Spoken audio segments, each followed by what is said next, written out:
ভাই বোন যখন একসাথে কথা বলে তখন আল্লাহ তাআলা বলেন এই সময়টাকে থামিয়ে দাও।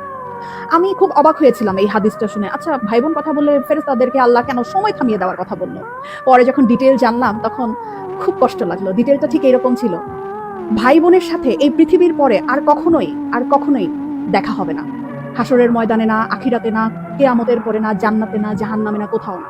বাবা মার সাথে দেখা হওয়ার সম্ভাবনা আছে, স্বামী স্ত্রীর সাথেও দেখা হওয়ার সম্ভাবনা আছে, ছেলে মেয়ের সাথেও দেখা হওয়ার সম্ভাবনা আছে, কিন্তু ভাই বোনের সাথে সম্পর্ক শুধুমাত্র এই পৃথিবী পর্যন্তই। তখন এত খারাপ লাগলো ব্যাপারটা জেনে যে আমার যে বোন আছে অথবা আমার যে ভাই আছে তার সাথে আমার আর কখনোই দেখা হবে না এই পৃথিবীর পরে। মানে মরে যাওয়ার পরে তার সাথে আর আমার কখনোই কথা হবে না। এত ক্ষণস্থায়ী একটা সম্পর্ক আমাদের। যারা সম্পত্তি নিয়ে ঝামেলা করে ভাই বোনের সাথে কথা বলে না, যারা অনেক ঝগড়া বিবাদের কারণে ভাই বোনদের সাথে কথা বলা বন্ধ করে দেয়, তারা না করেন না এই ব্যাপারটা। সময়টা না খুব কম আমাদের, খুব কম।